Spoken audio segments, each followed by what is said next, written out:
श्री सद्गुरु महाराज की जय। नमामि अमित ज्ञान रूपम कृपालम अगम बोध दाता सुबुद्धि निधि विशालम क्षमाशील यति धीर गंभीर ज्ञानम धर्म कील दृढ़ थीर समधीर ध्यानम जगत त्राणकारी अघारी उदारम भगत प्राण रूपम दयागुण्य पारम नमो सद्गुरुं ज्ञान दाता सुस्वामी नमामि नमामि नमामि नमामि श्री सद्गुरु महाराज की जय। प्रातः स्मरणीय अनंत श्री विभूषित परमाराध्य सद्गुरु महाराज गुरुदेव महर्षि संत सेवी परमहंस जी महाराज, उपस्थित सूरत के सत्संग प्रेमी महान भावों, माता एवं बहनों, आज हम लोगों का जो निर्णय किया गया विषय है वो माया है। तदनुरूप पाठ भी हम लोग सुने माया के विषय में। माया किसे कहते हैं? माया का अर्थ होता है मामन नहीं यामन है, जो है नहीं। कहेंगे बड़ी विचित्र बात, जो है नहीं लेकिन उसी पर आश्रित संसार दिखता है। गोस्वामी जी ने लिखा है, गोचर जह लगी मन जाई सो सब माया जानहु भाई। गोमन इंद्रियां, गोचर मन जहाँ तक विचरण करती है। हमारी जो इंद्रियां हैं वो 14 हैं। इंद्रियों का जहाँ तक लगाव है, झुकाव है, इंद्रियां जहाँ तक जाती हैं उसी को कहते हैं गोचर। जहाँ तक चल पाती हैं, जहाँ तक इंद्रियां जाती हैं वहाँ तक कुछ न कुछ ग्रहण करती है। जैसे आँख से आप जहाँ तक देखते हैं वहाँ तक ये रूप को ग्रहण करती है। कान से आप जहाँ तक सुन पाते हैं ये शब्द को ग्रहण करती है। इस तरह से जहाँ तक इंद्रियाँ जाती है ग्रहण करती है, सब माया है। इसके बाद निर्माया है, परमात्मा है। आप आँख से रूप ग्रहण करते हैं, आँख से आप शब्द ग्रहण नहीं कर सकते। आँख का ओनली वन एक ही काम है, रूप को ग्रहण करना, रूप देखना। कान का ओनली वन एक काम है, शब्द सुनना। नाक का एक ही काम है, गंध ग्रहण करना, नाक देख नहीं सकती है। हाथ का काम है स्पर्श करना, हाथ से आप बोल नहीं सकते हैं। मुंह का काम है बोलना, मुंह से आप देख नहीं सकते हैं। जितनी इंद्रियां हैं सब अपने अपने काम में लगी हुई हैं, बटी हुई हैं। जरा सोचिए, जब सबका अपना अपना काम है तो जितनी इंद्रियां हैं उन इंद्रियों का अपना काम है, तो ये परमात्मा को कहाँ प्राप्त कर पा रही है? कैसे प्राप्त कर पाएगी? आँख जब एक ही काम करती है देखने का, वो भी माइक रूप का, स्थूल रूप का देख सकती है, तो ये परमात्मा को कैसे देखेगी? परमात्मा को कैसे प्राप्त करेगी? एक काम के अलावा दूसरा काम ये कर भी नहीं करती है। गुरु महाराज ने लिखा है, प्रभु तो है कैसे देखन पाऊं, कैसे देखन पाऊं, प्रभु तो है कैसे देखन पाऊं। तन इंद्रिन संग माया देखूं, मायातीत धरहूं तुम नाऊं।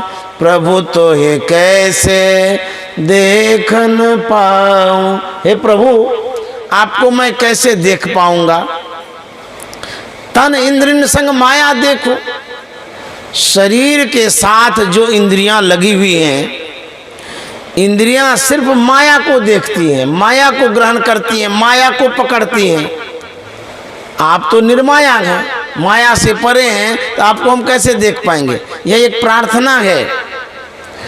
प्रभु से गुरु महाराज प्रार्थना कर रहे हैं, विनती कर रहे हैं कि मैं आपको कैसे देखूं, क्योंकि आपको देखने में बड़ी कठिनाइयां हैं, दिक्कतें हैं, प्रॉब्लम है। कहते हैं जितनी इंद्रियां हैं सब माया को देखती हैं, आप तो मायातीत हैं। तन इंद्रियन संग माया देखो, मायातीत, आप मायातीत हैं, माया से परे हैं। धरा हो तुम नाउ, तुमको ये इंद्रियां नहीं पकड़ सकती है, आपको ये इंद्रियां नहीं पकड़ सकती हैं, क्योंकि आप इनसे परे हैं, माया से परे हैं। और गुरु महाराज कहते हैं मेधा मन इंद्रिय ने गहे माया, इनमें रही माया लिपटाऊं। इंद्र ने मन अरु बुद्धि परे प्रभु, इंद्र ने मन अरु बुद्धि परे प्रभु, मैं नहीं न तजी आगे धाऊं। कैसे देखन पाऊं प्रभु तो है, कैसे देखन पाऊं। मेधा मन तीक्ष्ण, कुशाग्र, तेज। ये जो मन है बड़ा कुशाग्र है, बड़ा तेज है। सबसे विशेष होशियार मन में है। जितनी इंद्रियां हैं उन सभी इंद्रियों में मन होशियार है, तेज है। लेकिन दिक्कत क्या है? ये भी होशियार मन माया की तरफ ही भागता है। मेधा मन इंद्रिय ने गहे माया, इंद्रियों को ही तो ये भी पकड़ता है। बड़ा दिक्कत है। जो सबसे तेज है वो भी उसी में मिल गया है, इंद्रियों के संग में मिल गया है। तो गुरु महाराज कहते हैं मैं कैसे आपको देख पाऊं?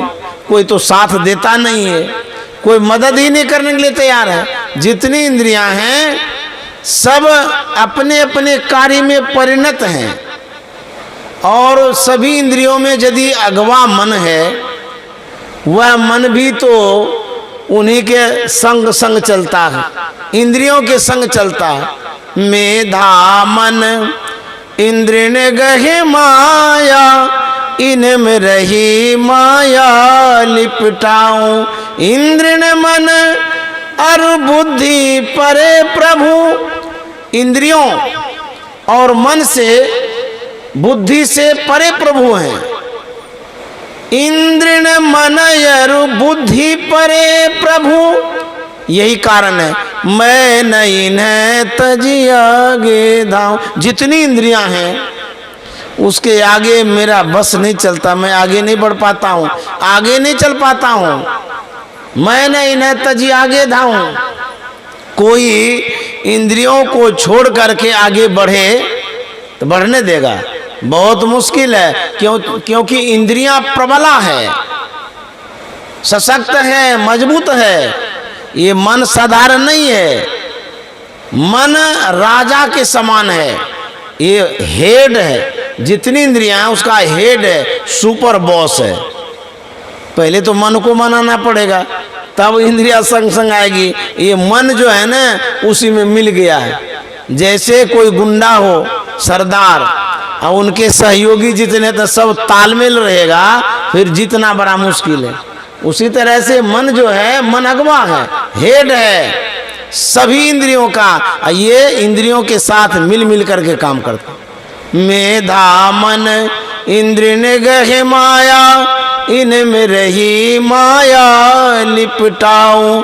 इंद्र ने मन यरु बुद्धि परे प्रभु, मैं नहीं न तजी आगे धाऊं। प्रभु तुझे कैसे देखन पाऊं। अब गुरु महाराज कहते हैं करहूं कृपा इन संग छोड़ावहु, जड़ प्रकृति कर पार ही जाऊं। गुरु महाराज कहते हैं हे प्रभु, हे परमात्मा, आप कृपा करिए। क्या कृपा करिए? ये जो माया है जितनी इंद्रियां हैं इनसे हम छूट पाएं, हम जड़ प्रकृति के पार चले जाएं, चेतन में प्रवेश कर जाएं, प्रविष्ट हो जाएं। इसलिए कहते हैं कर हूं कृपा। जो काम आप अपने शरीर बल से नहीं कर पाते हैं, तो यदि आप प्रार्थना करेंगे तो वह काम बन सकता है, क्योंकि शरीर में जितना बल है उससे विशेष बल परमात्मा में है। यदि उस परमात्मा से प्रार्थना करते हैं तो आपको वो बल जब लगा देंगे तो कोई काम बाकी नहीं रहेगा। इसलिए कहते हैं करहूं कृपा इन संग छोड़ावहु, जड़ प्रकृति कर पार ही जाऊं। मैं ही यस करुणा कर स्वामी, देहु दरस सुख पाए अघाऊं। प्रभु तो है कैसे देखन पाऊं। एक जेल है जिसमें कैदी पड़े हुए हैं। जेल से निकलना बड़ा मुश्किल होता है। किसी से मिलना भी हो तो जेल से निकल के नहीं, अंदर में रह करके ही मिल सकते। कोई भी व्यक्ति जेल में होता है, बहुत कष्ट होता है, दिक्कत होती है। गुरु महाराज के वचनों में है कि शरीर और संसार जेल है, कैद खाना है जिसमें हम कैदी हैं। यह जो जीव है कैदी है, जीवात्मा कैद हो गया है शरीर और संसार के बंधन में। जैसे मान लिया जाए कोई मिलना चाहते हैं कैदी से, तो जेल के पास जाकर के जो नियम है उसके अनुसार मिलते हैं। तो गुरु महाराज कहते हैं हे प्रभु परमात्मा, हम तो जेल में हैं, कैद में हैं, शरीर संसार के बंधन में हैं, हम तो बाहर नहीं आ सकते हैं। कैदी बाहर नहीं आ सकता है, लेकिन कैदी से उनके परिजन मिल सकता है। तो गुरु महाराज कहते हैं मैं बंधन में हूँ, इंद्रियों के बंधन में, मन के बंधन में, शरीर के बंधन में, संसार के बंधन में, मैं जेल में हूँ, मैं बाहर तो नहीं आ सकता हूँ। लेकिन हे परमात्मा, आप तो जेल में नहीं हैं, आप तो कैद नहीं हैं, आप तो कोई बंधन में नहीं हैं, आप तो आ सकते हैं। गुरु महाराज कहते हैं हे परमात्मा, आप स्वतंत्र हैं, आप हम तक आ सकते हैं, हम आप तक नहीं जा सकते हैं। इसलिए हे प्रभु परमात्मा, करहूं कृपा इन संग छोड़ावहु, जड़ प्रकृति कर पार ही जाऊं। नेहि यस करुणा कर स्वामी, देहु दरस सुख पाए अघाऊं। आप दर्शन दे दीजिए। मैं दर्शन करने में अक्षम हूँ, सक्षम नहीं हूँ, लेकिन आप दर्शन देने में सक्षम है। इसलिए हे परमात्मा, आप दर्शन दे दीजिए। आप चले आइए कि हम चले जाएं। मिलने के लिए कोई एक दूसरे के पास जाते हैं, मिल लेते हैं। तो गुरु महाराज कहते हैं मैं तो नहीं जा सकता हूँ, विवश हूँ, परवश हूँ, परतंत्र हूँ, कैद में हूँ, लेकिन आप विवश नहीं है। परमात्मा कोई विवश है? परमात्मा तो स्वतंत्र है, वो जहाँ भी जा सकते हैं। तो मेरी पुकार है, प्रार्थना है कि आप आकर के हमको दर्शन दीजिए, और आपके दर्शन से मैं आघा जाऊँगा। जैसे भोजन करने के बाद व्यक्ति आघा जाता है, उसी तरह से कहते हे परमात्मा, आप यदि दर्शन देंगे तो मैं आघा जाऊंगा। और परमात्मा का जब दर्शन होता है, ये माया जो है माया भाग जाती है, माया छोड़ देती है।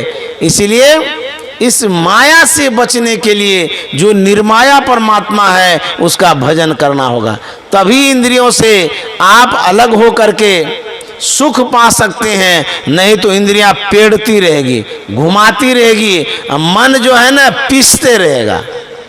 तो ये एक प्रार्थना है गुरु महाराज का। तो हम लोग माया के विषय में सुन रहे थे। माया क्या है? कहते जो अस्तित्वहीन है, जिसका अस्तित्व ही नहीं है, वही माया है। जहां तक हम देख पाते वो माया है। माया क्या करती है? गुरुदेव महर्षि संत सेवी जी महाराज कभी कभी प्रवचन के क्रम में कथाओं को रखा करते थे। कथा के माध्यम से समझ में विशेष बात आती है, इसीलिए वो रखते थे। तो अलग अलग विषयों पर अलग अलग कथाओं को वो कहा करते थे, रखा करते थे। तो माया पर ये कथा कहते थे गुरुदेव, जो मुझे स्मरण में है, जिस तरह से स्मरण में है उसी तरह मैं रखना चाहता हूं। एक युवक विवाह करके अपने धर्म पत्नी के साथ लौट रहा था घर। ट्रेन की यात्रा थी, ट्रेन से आ रहे थे। आते आते जिस स्टेशन पर उसे उतरना था, अधिक रात हो गई। दोनों पति पत्नी विचार करने लगे, रात अधिक हो गई है, घर तो दूर है, क्या करना चाहिए। दोनों का विचार हुआ कि यही धर्मशाला में रुक जाते हैं, अब प्रभात होते ही प्रस्थान करेंगे। मन मिल गया कि रुक लेते हैं। एक धर्मशाला में गए, कमरा बुक कर लिया। नव विवाहिता है, विवाह करके ही लौटे हैं। वह कमरे में अपना गया, बातचीत करने लगे, हास प्रयास करने लगे। होते होते बहुत देर तक वो लोग अपना गपशप कर रहे थे, बातचीत कर रहे थे। अब दोनों नवविवाहिता अपने अपने मन की बात कर रहे हैं। लड़का क्या कहता है, मौज में आकर के, खुशी में आकर के, हंसी मजाक के क्रम में, कि यदि पुत्र रत्न की प्राप्ति होगी तो उसे हम पढ़ा करके वकील बना देंगे। अब वो लड़की जो है विवाह करके ही तो लौटे हैं, लेकिन बात देखिए कहाँ से कहाँ जाती है। अब माया क्या करती है वही बता रहे हैं। लड़की कहती नहीं नहीं, वकील बनाना ठीक नहीं है। अरे लड़के को पढ़ा करके डॉक्टर बनाएंगे। तो लड़का कहता नहीं नहीं, डॉक्टर नहीं बनाएंगे, हम तो वकील बनाएंगे, क्योंकि वकील जब बन जाएगा ना तो जल्दी घूस फूस लेकर के अमीर हो जाएंगे। तो लड़की कहते नहीं नहीं, डॉक्टर की प्रतिष्ठा है, इज्जत है समाज में, तो डॉक्टर बनेंगे, भले कम पैसा होगा लेकिन हम डॉक्टर ही बनाना चाहते हैं। लड़का कहता है कि हम वकील बनाएंगे, और लड़की कहती है कि हम डॉक्टर बनाएंगे। जब बांस को माठते हैं तो उसमें चिकनापन आता है, और जब बात को माठते हैं उसमें रुखरापन आता है। अब दोनों बात बनाते बनाते गुस्सा में आ गए। अब जवान लड़का लड़की तैस में आकर के लड़का कहता है मेरी बात नहीं मानेगी, तो लड़की कहते एकदम नहीं मानेंगे, हमारा भी तो अधिकार है बच्चे पर। अरे हम वकील बनाएंगे, तो कहता नहीं हम डॉक्टर बनाएंगे। तो लड़का को आ गया गुस्सा, एक तमाचा जड़ दिया कस के, बेवकूफ कहीं की, मेरा अधिकार है, मैं विशेष अधिकारी हूँ, मैं पुरुष वर्ग से हूँ, और तुम मेरी बात नहीं मानती है। हम लड़का को पढ़ा करके वकील ही बनाएंगे, तुम मानती नहीं है। तो जोर से जो मारा ना, वो बेचारी रोने लगी, आवाज बाहर तक गई। जो पास के कमरे में ठहरे थे उन लोगों को लगा कि कोई बात हो गई है, रोने धोने की आवाज आ रही है। तो लोग कमरे से निकल करके वो दोनों नवयुवक युवतियों के पास जाते हैं, पूछते हैं भाई आप लोग तो अभी हास प्रयास कर रहे थे, कितना अच्छा बातचीत कर रहे थे, अचानक कौन सी बातें आ गई जो रोना धोना शुरू हो गया। वो लड़का कहता देखिए ना, मेरी पत्नी जो है ना बड़ी जिद्दी है, इसको हम कहते हैं लड़का को पढ़ा करके वकील बनाएंगे, मानती नहीं है, रट लगा के रखी है कि डॉक्टर बनाएंगे तो डॉक्टर बनाएंगे। इसीलिए मैंने एक तमाचा दिया इसको कस के। तो लड़की से पूछते हैं भाई क्या बात है, क्यों इस तरह की बात करते हैं। बोले कि देखिए ना बाबू, मेरा भी तो अधिकार है लड़के पर, मैं भी तो उनकी माँ हूँ, तो मेरा अधिकार है, तो मैं चाहती हूँ कि लड़के को पढ़ा करके डॉक्टर बनाऊं। ये मानते ही नहीं है। तो लोगों ने कहा कि देखिए आप लोग आपस में झगड़ा लड़ाई मत करिए, लड़का को बुला करके पूछ लीजिए वो डॉक्टर ही पढ़ना चाहता है कि वकील पढ़ना चाहता है। तो कहता है अभी तो हम शादी करके हुए कि लड़का कहाँ हुआ है। कहते हैं कि रजत सीप में भास जिमी जथा भानुकर वारी, यद्यपि मृषाती हूँ काल सौ भ्रम न सके को टारी। ये भ्रम है, लड़का हुआ नहीं है, लेकिन मार तो लग गई। यही माया करती है। जिस माया के हम लोग फेर में हैं, माया से मिलती कुछ नहीं है, लेकिन माया चोट दे देती है, मार दे देती है। माया से दुख हो ही जाता है, लेकिन इसी माया के घेरे में हम लोग हैं, फेरे में हम लोग हैं। जब हम तालाब के किनारे जाते हैं तो वहां पर सीप को देखते हैं, सितवा को। दूर से कोई देखता तो लगता चांदी सा भासता है, चांदी जैसा लगता है, लेकिन चांदी नहीं है। लेकिन अज्ञानी लोग को लगता है कि चांदी ये होगा। कहते तीनों काल में असत्य है, वो झूठ है, चांदी कभी नहीं हो सकता। उसी तरह से संसार हम लोगों को सत्य प्रतीत होता है। लगता है ना कि सही है, तो कहेंगे क्या सही नहीं, सब तो सही है। बेटा सही है, बेटी सही है, घर मकान दुकान सब तो ठीक ठाक है, और सब तो अपना ही है। लेकिन संत महात्मा कहता सब सपना है। लेकिन ये माया है, छलती रहती है। मान लिया जाए सब कुछ आपका अपना ही है, तो जब मरेंगे तो सब लेके जाएंगे? नहीं लेके जाएंगे, यहीं तो छूट जाएगा सब कुछ। तो फिर अपना क्या हुआ? ये माया क्या करती है? माया दुख देती रहती है। देत दुख अहाई, दुख देती रहती है। जिस माया को हम अपनाना चाहते हैं, ये माया अपना कभी नहीं बन सकती।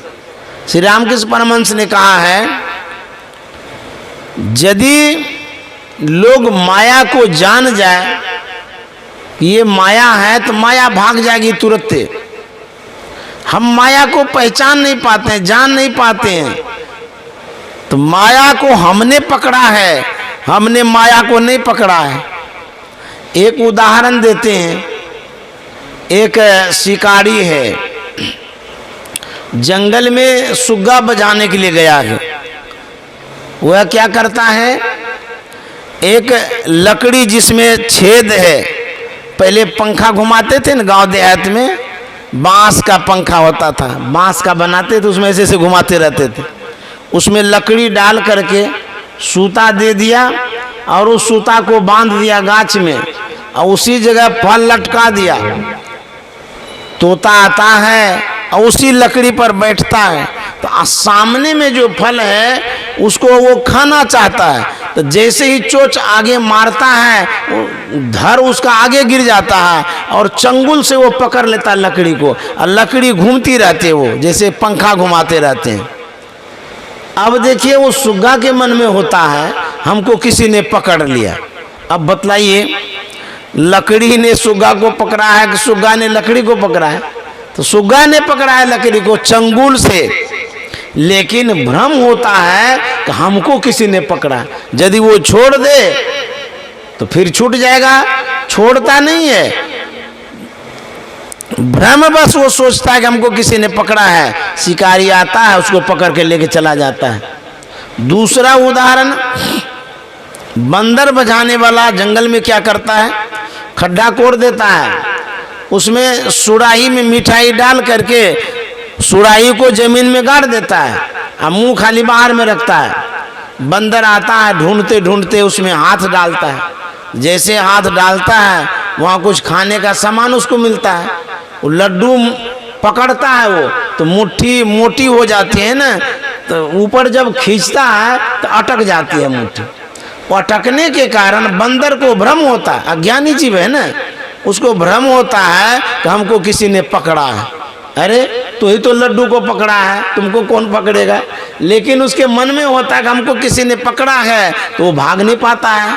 शिकारी आता है, पकड़ कर लेके चला जाता है। यही माया है। माया को हमने जकड़ करके पकड़ा है, माया ने हमको नहीं पकड़ी है। आप घर बनाए हुए हैं, घर यदि आप छोड़ देंगे तो घर रोएगा नहीं, घर तोड़ देंगे तो घर रोएगा नहीं, घर कोई लूट भी लेगा तो घर रोएगा नहीं, लेकिन रोएंगे आप। क्यों? आपने घर को पकड़ा है, मन से पकड़ा है, विचार से पकड़ा कि नहीं ये मेरा घर है।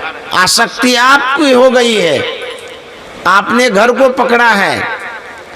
आपके पास मोबाइल है, मोबाइल किसी के हाथ में चला जाए कोई बात नहीं है, 50,000 का मोबाइल है, यदि कोई छीन लेता है तो मोबाइल तो रोता नहीं, आप तो रोने लग जाते हैं। क्यों? मोबाइल को आपने पकड़ा है। उसी तरह से जितनी वस्तुएं हैं आपके घर में, आहर बाहर में, या जितने व्यक्ति हैं उनको आपने पकड़ा है, आपको वस्तु ने नहीं पकड़ा है, माया ने नहीं किसी को पकड़ी है, आपने माया को पकड़ा है। इसी तरह से छोड़ना यदि चाहेंगे तो आपको स्वयं छोड़ना पड़ेगा, ये माया का काम है। एक पत्थर होता है जिसमें अपना चेहरा भी दिखता है, कहीं कहीं होता है। पहाड़ में कोई कोई ऐसा चमकीला पहाड़ भी होता है, हाथी जाता है उस पत्थर के पास, वो देखता है अपने चेहरे को उस चमकीला पत्थर में, तो उसका चेहरा दिखता है। हाथी के मन में होता है कि हमारा कोई दुश्मन आ गया है, वो दांत से मारता है, पैर से मारता है, देखिए पत्थर को मारता है, इसलिए उसको मार देंगे हम। कितनी बेवकूफी है, अज्ञानी जीव है, मारते मारते स्वयं मर जाता है। यही माया का काम है, जिसको हम पकड़ते हैं, हम पकड़ते पकड़ते इतने पकड़े जाते हैं कि जीवन लीला ही समाप्त हो जाती है।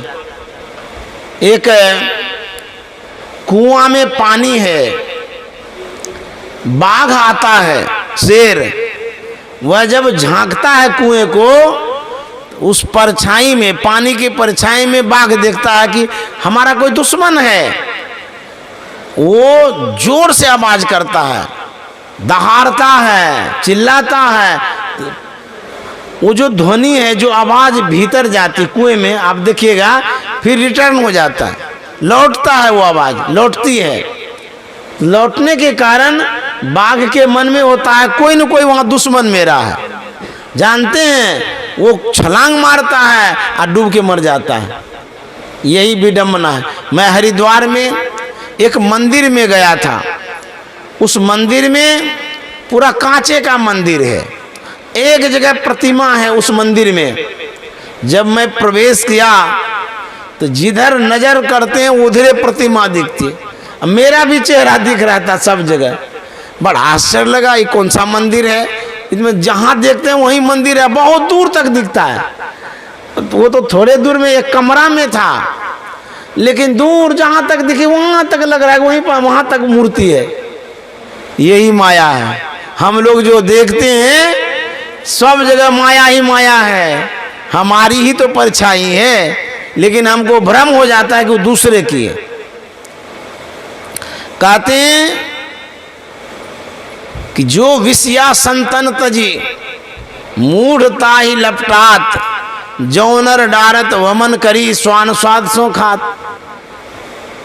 जिस विषय का परित्याग संतों ने वमन के समान किया, उल्टी के समान कर दिया, उसी विषय को विषयी लोग बड़े चाव से ग्रहण करते हैं।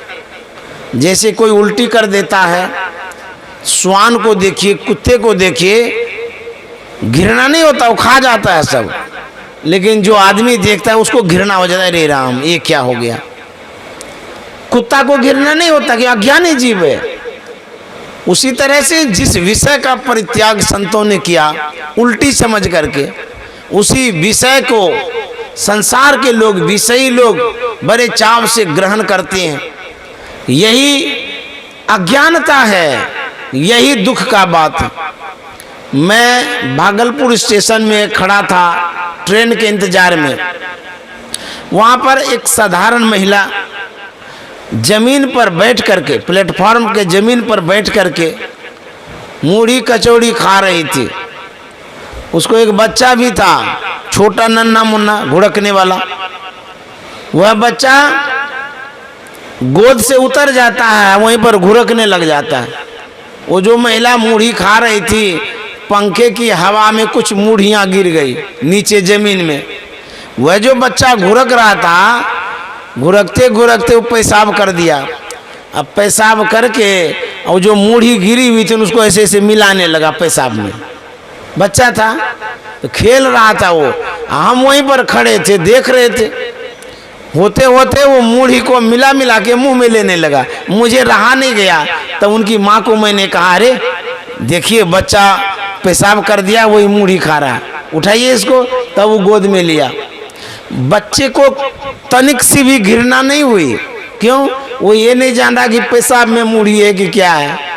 लेकिन हम वहाँ खड़े थे, हम जान रहे थे कि ये गंदा पदार्थ है, पेशाब में मूढ़ी को मिला के बच्चा खा रहा है। उसी तरह से जो संत होते हैं वो जानते हैं कि यह जो वस्तु है त्याज्य है, छोड़ने योग्य है, लेकिन जो अज्ञानी है उनको पता ही नहीं चलता है।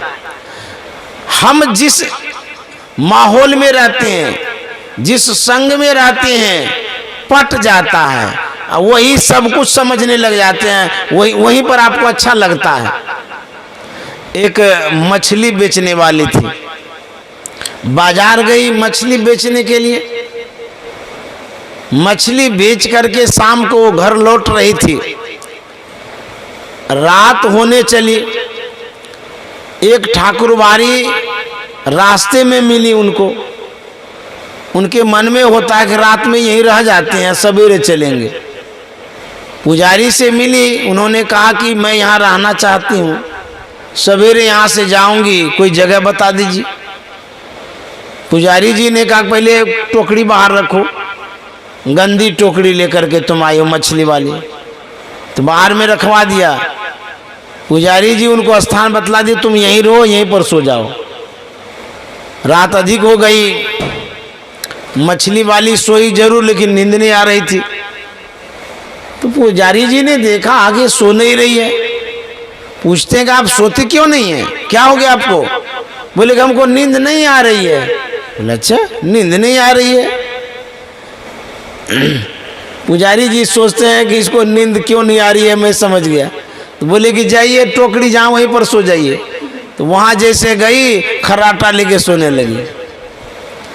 अब जिस माहौल में जो रहते हैं उसको वही पसंद होता है। तो हम लोग माया में रहते हैं, इसीलिए माया हमको पसंद है। आप जिन वस्तुओं को देखते हैं वो माया है, उन्हीं वस्तुओं से आप स्नेह करते हैं, उन्हीं वस्तुओं को आपने अपनाया है, इसीलिए हम लोगों को ये अच्छा लगता है। तो कहते हैं यदि आप छूटना चाहते हैं तब क्या करना होगा? कहते जो माया सब जगह ही नचावा, जा सुचरित लखी काहू न पावा। जो माया पूरे संसार को नचाती है, जिनके चरित्र को कोई लख नहीं पाते हैं, सो प्रभु भ्रो विलास खगराजा, नाच नटीव सहित समाजा। वो स्वामी जी कहते हैं जो माया पूरे संसार को नचाती है, उसी माया को प्रभु अपने भौं के इशारे पर नचाते रहते हैं। और कैसे नाचती है? जैसे नटिन नाचती हो, नर्तकी जैसे नाचती है, उसी तरह से माया प्रभु के इशारे पर नाचती है। अब समझ में आ गया होगा कि माया से बढ़कर के मायापति होता है, नचाने वाला होता है। इसलिए मायापति का भजन करना चाहिए, मायापति का स्मरण करना चाहिए, जिसके बस में पूरी माया है। हमारे गुरु महाराज ने लिखा है, घटपट तिहू के पार में साईं बसे हे अंतरे, जो मिलन को चाहता चटपट से कर संग संत रे। घटपट तिहू के पार में साईं बसे ये अंतरे। यदि आपको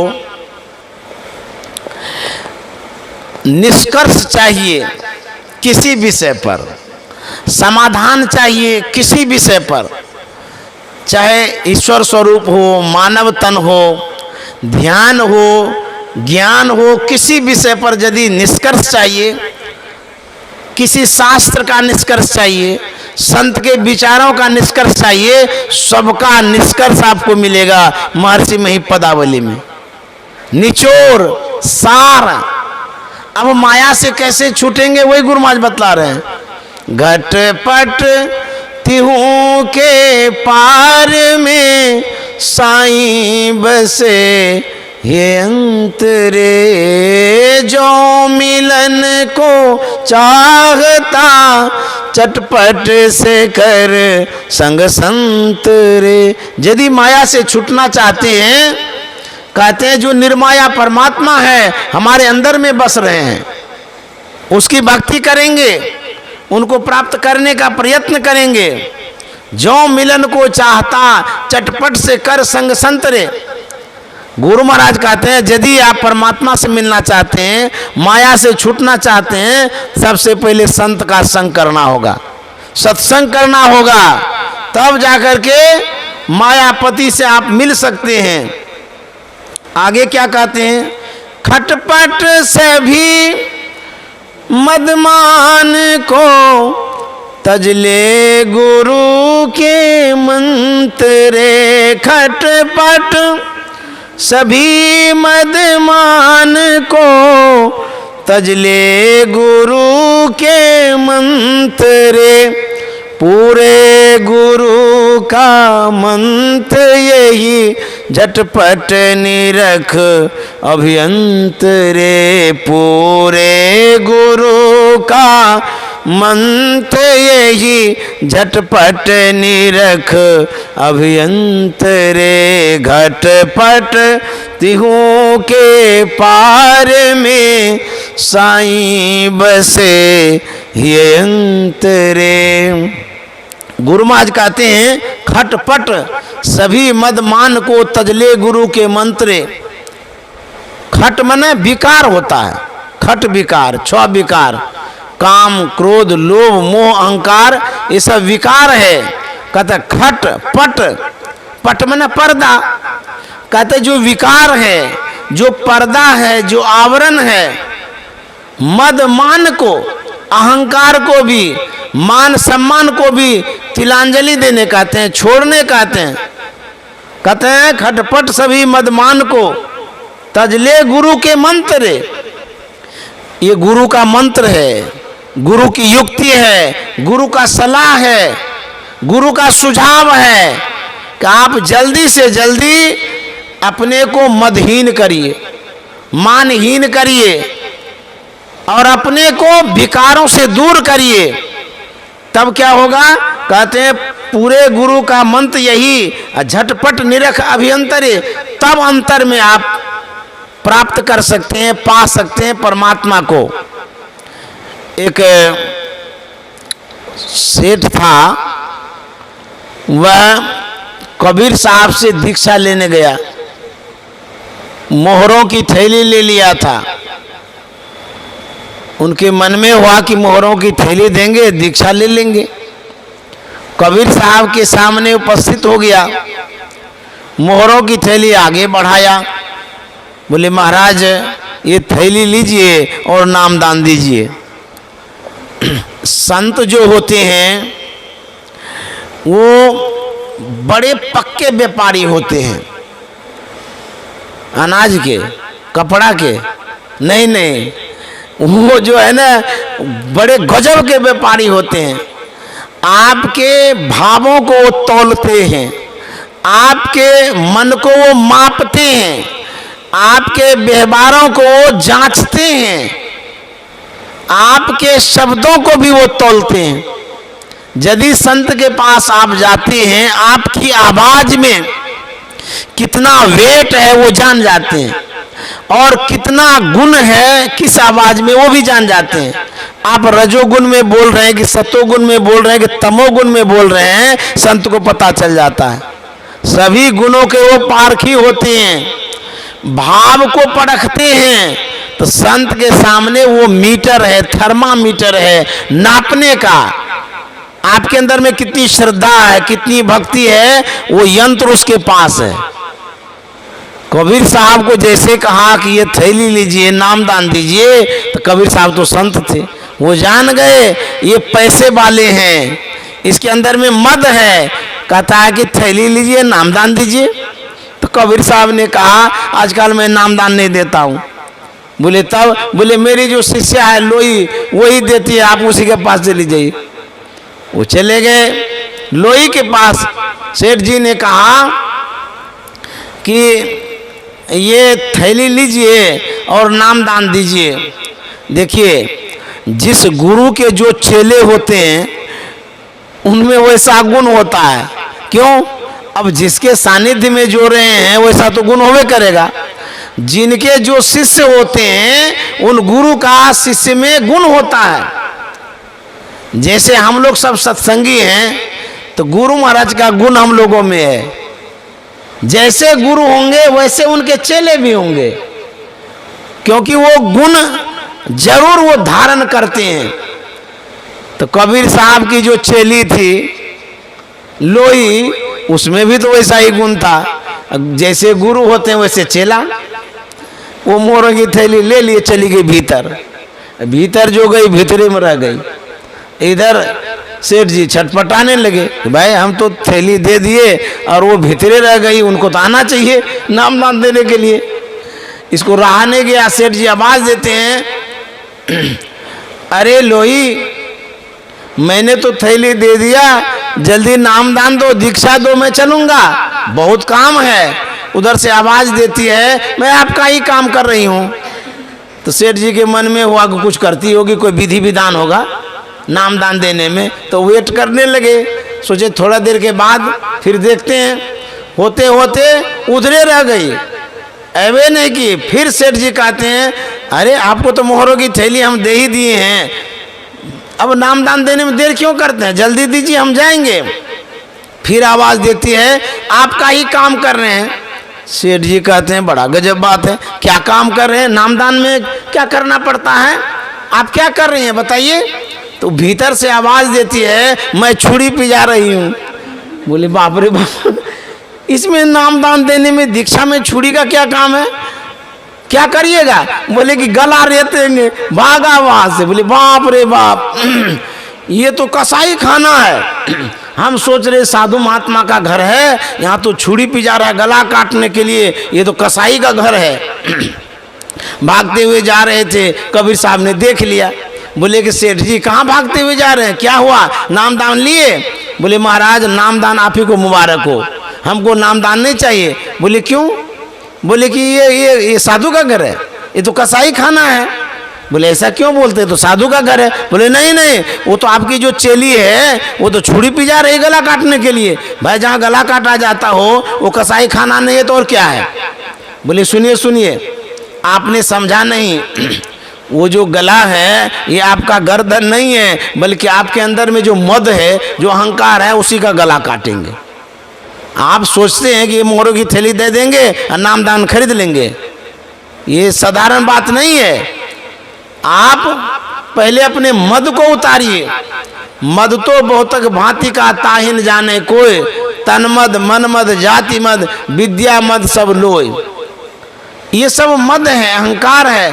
तो गुरु के पास जब जाते हैं, जब तक मद नहीं उतारेंगे तब तक आपको विद्या और दीक्षा नहीं मिल सकती है। वही गुरु महाराज कहते हैं, खटपट सभी मदमान को, तजले गुरु के मंत्रे, पूरे गुरु का मंत्र यही, झटपट निरख अभियंतरे।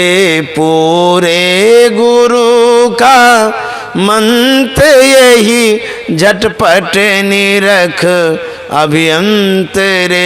घटपट तिहू के पार में, साईं बसे ये अंतरे। गुरु महाराज आगे बतलाते हैं कि हम किस विधि से, किस तरीका से, किस साधन से उस मायापति परमात्मा को प्राप्त करेंगे।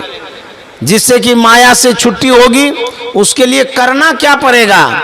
गुरु महाराज कहते हैं बंद कर पलकों को कर मन की छटपट अंतरे, बंद कर पलकों को कर मन की छटपट अंतरे, माध्य सुख मन बिंदु झल के लख ले वह से पंथ रे, माध्य सन्मुख बिंदु झल के लख ले वह से पंथ रे, घटपटती हूँ के पार में साईं बसे यंतरे।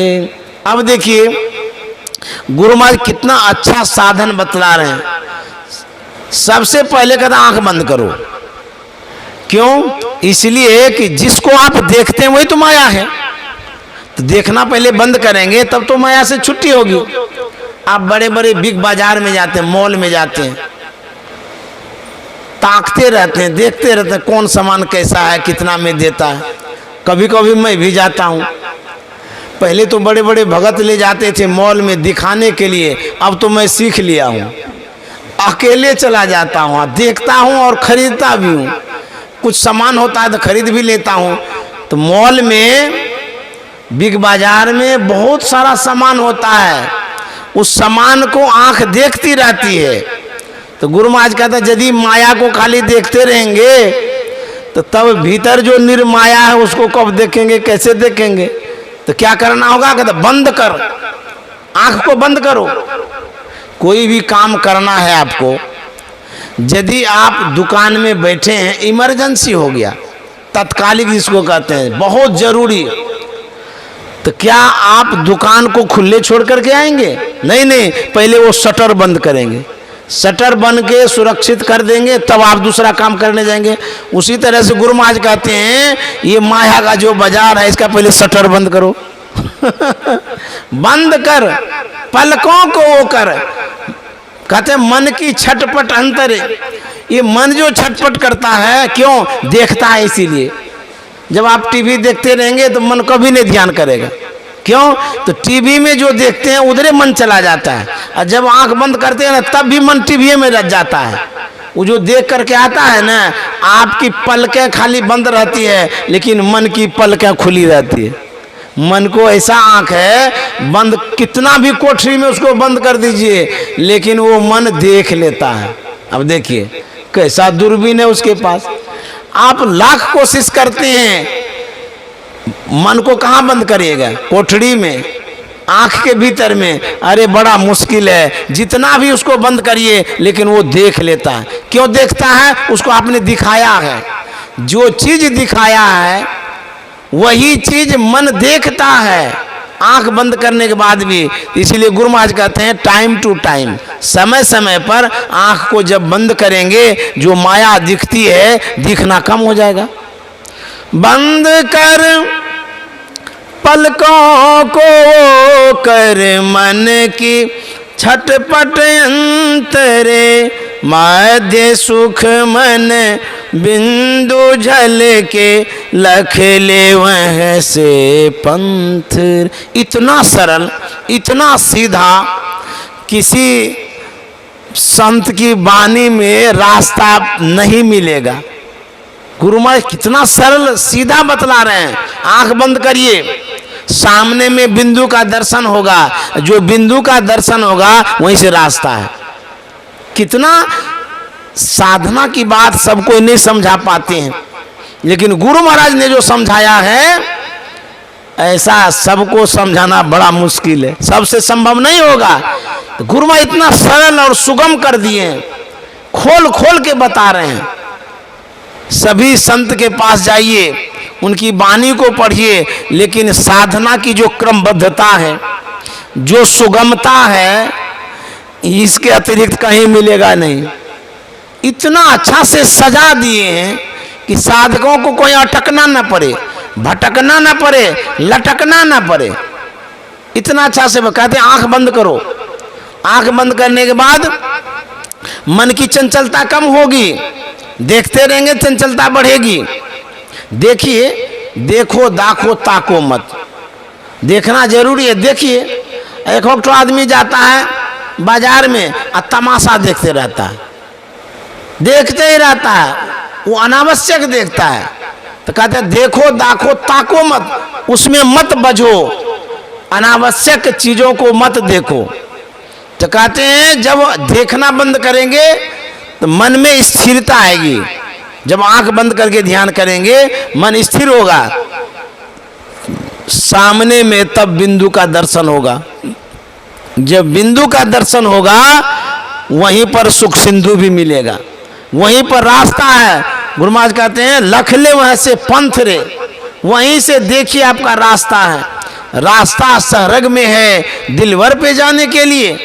आगे गुरु महाराज कहते हैं घटपट तिहू के पार जाने का असल यही पंथ रे, घटपट तिहू के पार जाने का असल यही पंथ रे, माया की लटपट सब छूटे यही राह से कह संत रे, माया की लटपट सब छूटे यही राह से कह संत रे, घटपट तिहू के पार में साईं बसे ये अंत रे।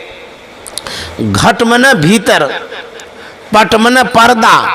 हमारे शरीर के अंदर में पर्दा है, आवरण है, जिसको घूंघट भी कहते हैं। घूंघट का पट खोल रे तो को पीव मिलेंगे। तो ये जो पर्दा है गुरु महाराज ने कहा 3 पर्दा है, घट तम प्रकाश व शब्द पट त्रय, जीव पर हैं छा रहे।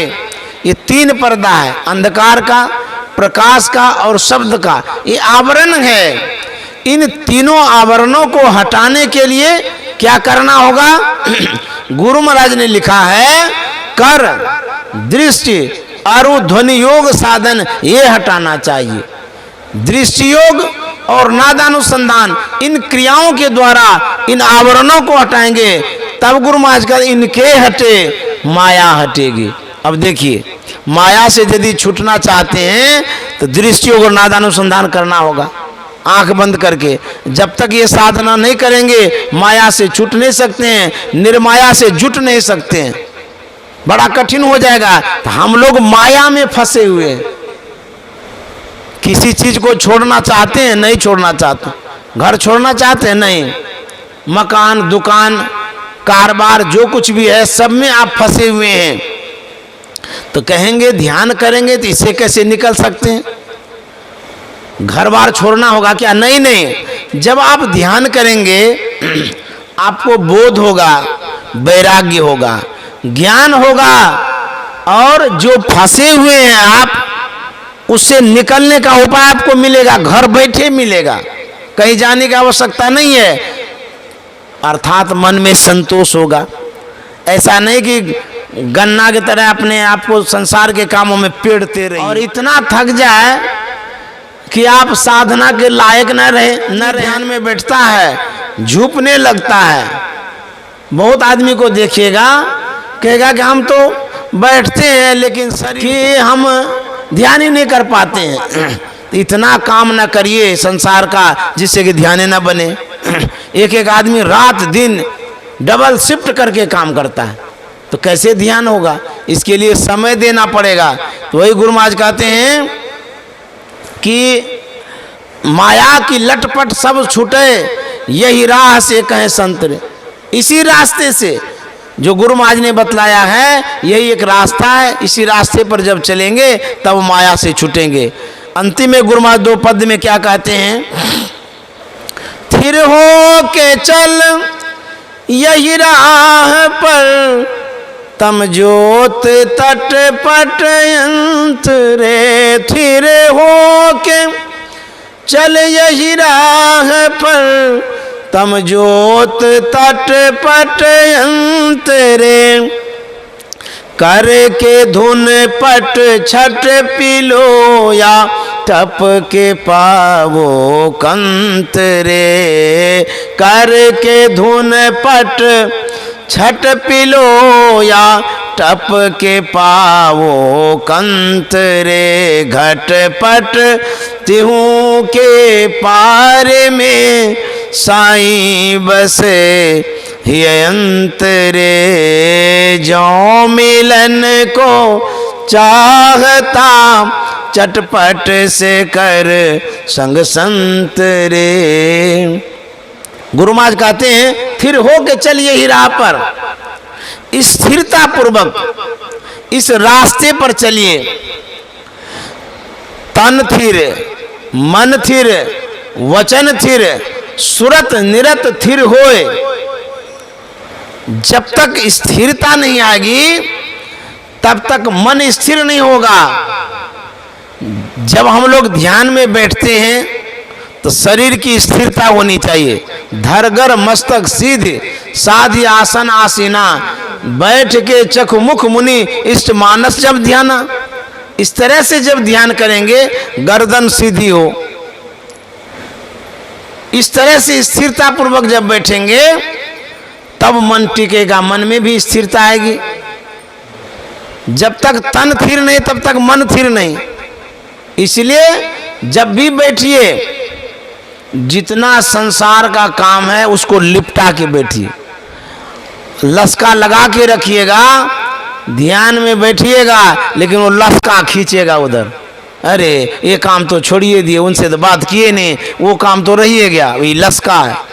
सब काम को पहले कर लीजिए, मन भर करिए, और करके उसके बाद मनवा को कहिए अब तो कोई काम नहीं बचा है तुम्हारे लिए, अब तुम खाली ध्यान करो। अब उधर लसका लगा के रखेंगे ना बातचीत करने का, काम का, कि ये सामान लाएंगे वो सामान लाएंगे, आंख बंद कर जो बैठिएगा चट से आंख खोल लीजिएगा, लगेगा कौन सांप सूंघने आ गया। तो समझ गए, खाना खाना है तो खा लीजिए, सोना है तो सो लीजिए, जो जो काम है सब कर लीजिए, तब ध्यान में बैठिए। आप सब काम को मन में घुसा के ध्यान में बैठिएगा तो कचरा तो पहले से भरा हुआ है, वो मन कहाँ से लगेगा। तो मन को पहले खाली करिए, अर्थात जितना संसार का काम है सब करके बैठिए। यदि दिन में आपको समय नहीं मिलता तो रात में बैठिए। दिन को हरि सुमरन करो, रैन जागी कर ध्यान, भूख राखी भोजन करो, तजी शोभन को बान। जो ने श्रद्धा दो पर पिछले पहरे चेत, उठ बैठो रटना रटो प्रभु से लाभ हो हेत। जागे ना पिछले पर, करे न गुरुमत जाप। और कहते हैं जो पिछले पर नहीं जगता है, गुरु का जाप नहीं करता है, कहते हैं मुंह फारे सोबत रहे, अत्ता को लागे पाप।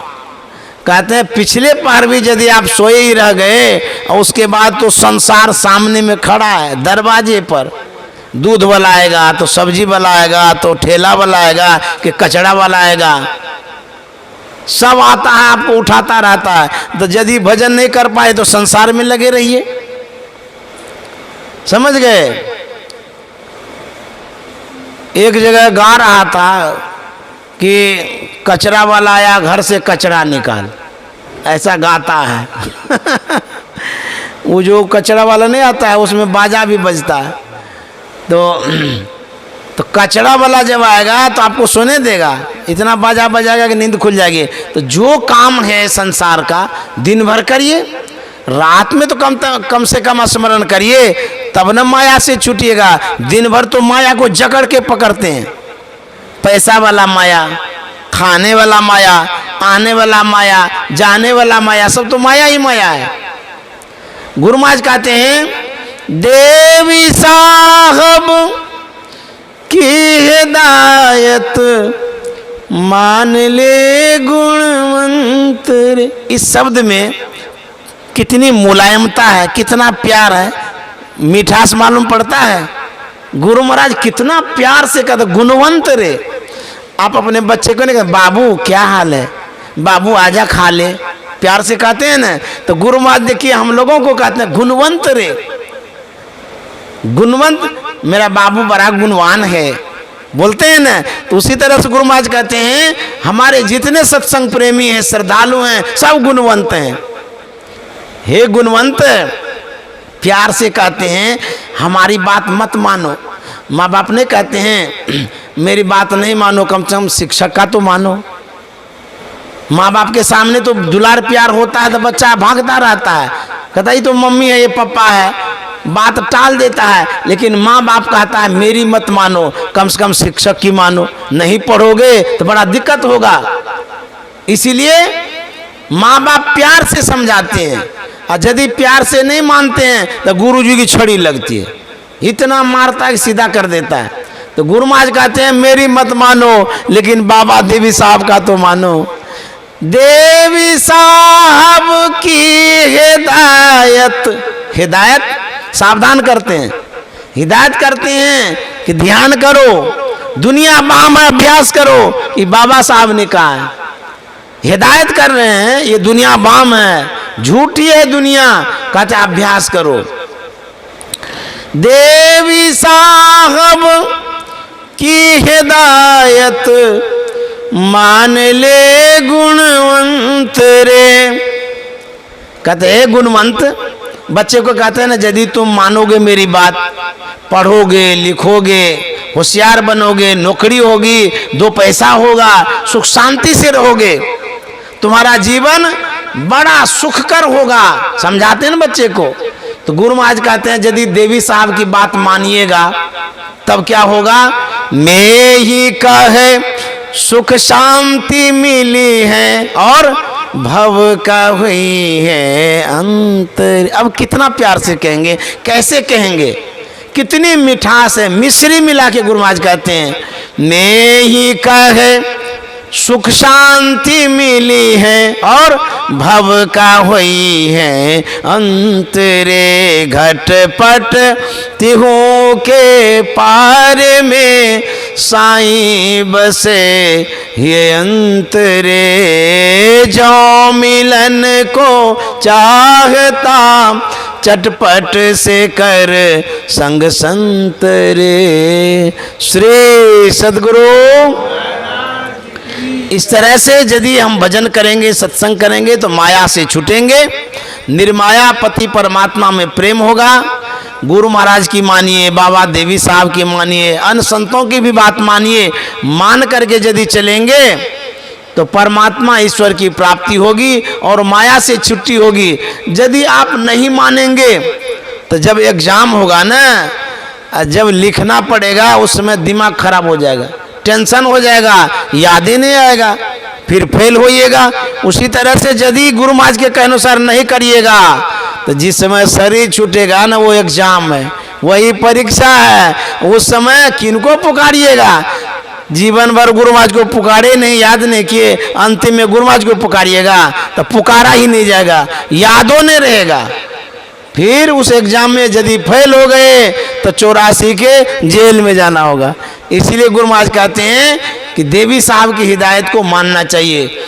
आप लोगों को बहुत बहुत धन्यवाद, साधुवाद। जितने सूरत निवासी हैं उनकी सूरत साधना में लगी रहती है, सत्संग में लगी रहती है। ऐसे सूरत वाले को बहुत बहुत साधुवाद, धन्यवाद, शुभकामना, मंगल कामना। आप लोग ऐसे गुरु महाराज के ज्ञान के तले रहिए, छत्र छाया में रहिए, इसी तरह से सत्संग भजन करते रहिए और लौकिक पारलौकिक जीवन को सुदृढ़ करिए।